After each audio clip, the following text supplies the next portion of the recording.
नमस्कार, मैं रवीश कुमार। गजा के अल शिफा अस्पताल में इस्राइल की सेना को हमास का कमांड सेंटर नहीं मिला है। दुनिया इसका इंतजार कर रही है कि कब इस्राइल अपने सारे सबूत पेश करेगा। इसी आधार पर अल शिफा को निशाना बनाया गया कि यह अस्पताल नहीं, आतंक का अड्डा है। लेकिन इतने दिन हो गए, इस्राइल अभी तक ठोस सबूत पेश नहीं कर सका। एक टनल की बात थी, वो टनल भी उसे नहीं मिला। अल जजीरा ने अल शिफा अस्पताल में काम कर रहे डॉक्टरों के हवाले से लिखा है कि उन्हें जल्द से जल्द अस्पताल खाली करने के आदेश दिए गए हैं। इस्राइल की सेना का कहना है इस तरह का कोई आदेश नहीं दिया गया है। गजा के स्वास्थ्य मंत्रालय का कहना है कि इस अस्पताल में भर्ती 450 मरीजों को निकाल लिया गया है, मगर अभी भी अस्पताल में 120 मरीज हैं। इस्राइल की सेना पर आरोप लग रहे हैं कि उसने इस अस्पताल में काफी तोड़फोड़ मचाई है। यह भी साफ नहीं कि अल शिफा में घायलों को लाया जा रहा है या नहीं। वहां काम कर रहे डॉक्टर और नर्स किस हालत में हैं और कैसे काम कर रहे हैं, जानकारी के नाम पर वही है जो इस्राइल की सेना कह रही है। गजा के अल शिफा अस्पताल के निदेशक ने कहा है कि इस्राइली सैन्य बलों ने अस्पताल की पानी की मुख्य सप्लाई लाइन को ध्वस्त कर दिया है। सोचिए, पानी नहीं है उस अस्पताल में, ना ऑक्सीजन है, मरीज प्यास से चीख रहे हैं। उनका कहना है कि यह त्रासदी है।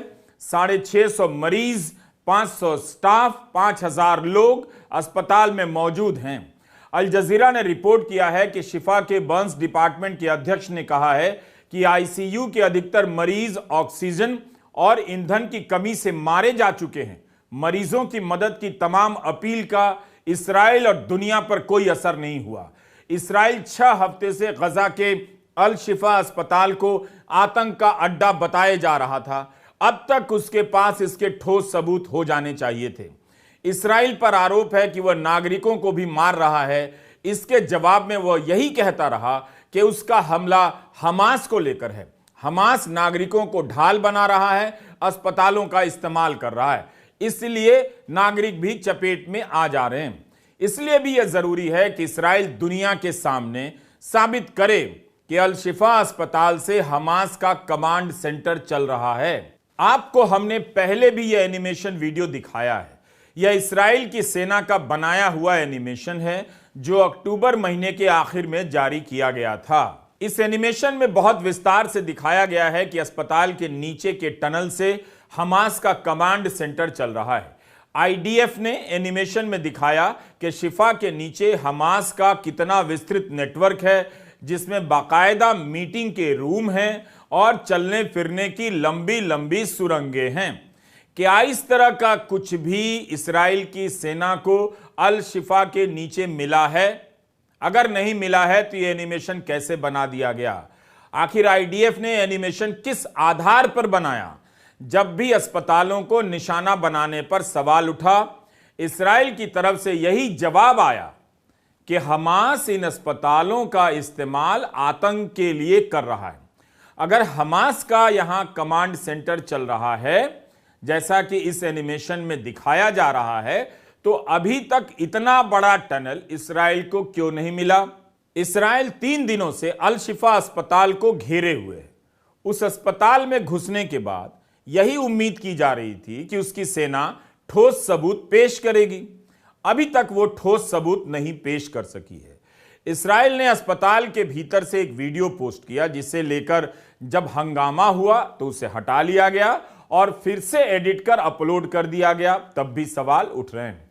गजा पर इस्राइल के हमले के कवरेज को लेकर बीबीसी की काफी आलोचना हुई है, मगर इसी बीबीसी ने अल शिफा अस्पताल को लेकर इस्राइली सेना के दावे की पोल खोल दी है। बीबीसी ने अपनी रिपोर्ट में बताया है कि अल शिफा अस्पताल में दाखिल हुए 3 दिन हो गए, मगर इस्राइल को वह टनल हाथ नहीं लगा जिसे वह एनिमेशन के जरिए दुनिया को बता रहा था।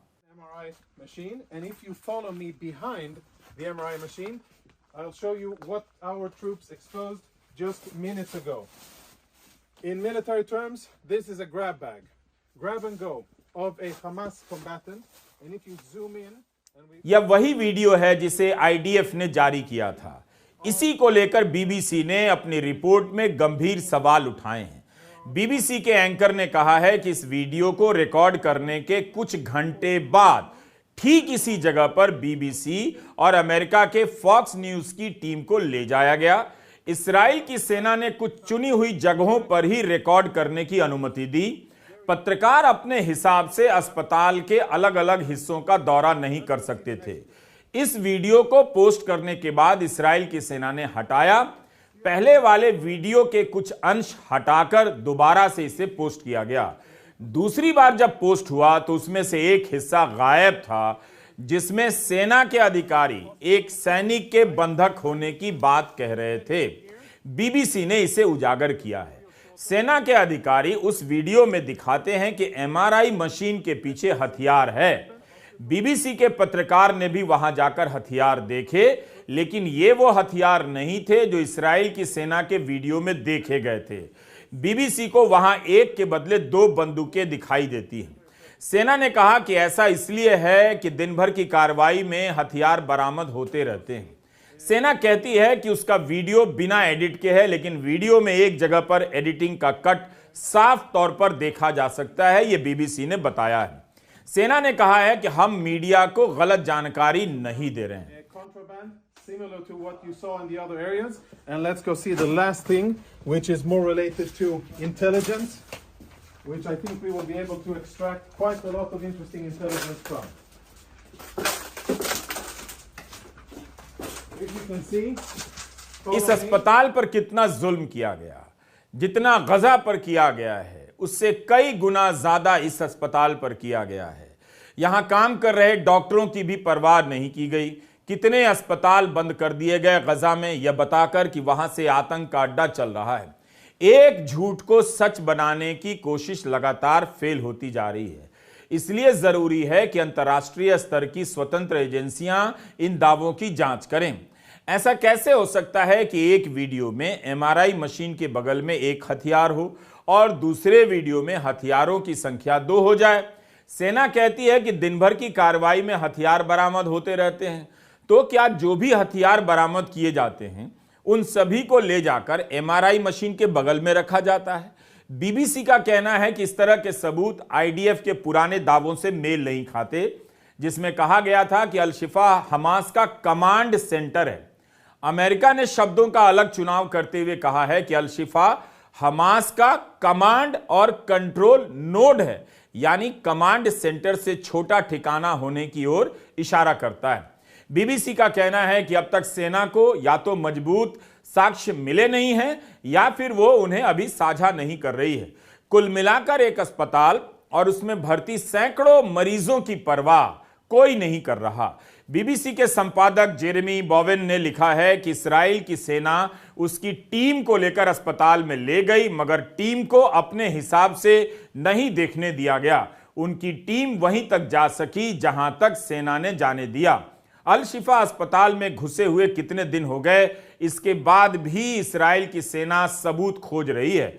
हमें यह भी याद रखना चाहिए कि इसकी कोई स्वतंत्र जांच नहीं हुई है। अस्पताल को लेकर जो भी दावा किया जा रहा है वो इस्राएल का है। प्रेस को भी वहां जाने नहीं दिया गया जो अपनी तरफ से इन बातों की पुष्टि कर सके। गजा में स्वतंत्र मीडिया नहीं है। इस्राएल की सेना के पहुंचने से पहले ही वहां काम करने वाले 40 से अधिक पत्रकार मारे जा चुके थे। अब वही पत्रकार बचे हैं जिन्हें इस्राएल की सेना अपने साथ ले जाती है। जहां तक ले जाती है उसके बाद से वहां से उनका कैमरा लौट आता है। इस दौरान पश्चिमी मीडिया के अखबारों और चैनलों की भी खूब पोल खुली है, उनके पूर्वाग्रह सामने आए हैं। अब तो अमेरिका ने भी कह दिया है कि उसके पास गजा में खुफिया जानकारी जुटाने के लिए स्रोत नहीं है। इस्राएल का साथ देने वाला अमेरिका कह रहा है कि उसके पास गजा की खुफिया जानकारी जुटाने के साधन नहीं है। इससे बड़ा क्रूर मजाक क्या हो सकता है? धीरे धीरे ही सही लोगों को दिख रहा है। डेमोक्रेटिक पार्टी की कांग्रेस मेंबर बेक्का बैलिंट ने मांग की है कि गजा में तुरंत युद्ध विराम हो। वो पहली यहूदी सांसद हैं जिन्होंने ऐसी मांग की है। आपको याद होगा कि इस्राएल ने पहले बताया था कि हमास के हमले में 1400 लोग मारे गए हैं। फिर उसने अचानक से 200 घटा दिए और कहा कि हमास के हमले में मरने वालों की संख्या 1200 है। इस संख्या को लेकर एक नया विवाद सामने आया है।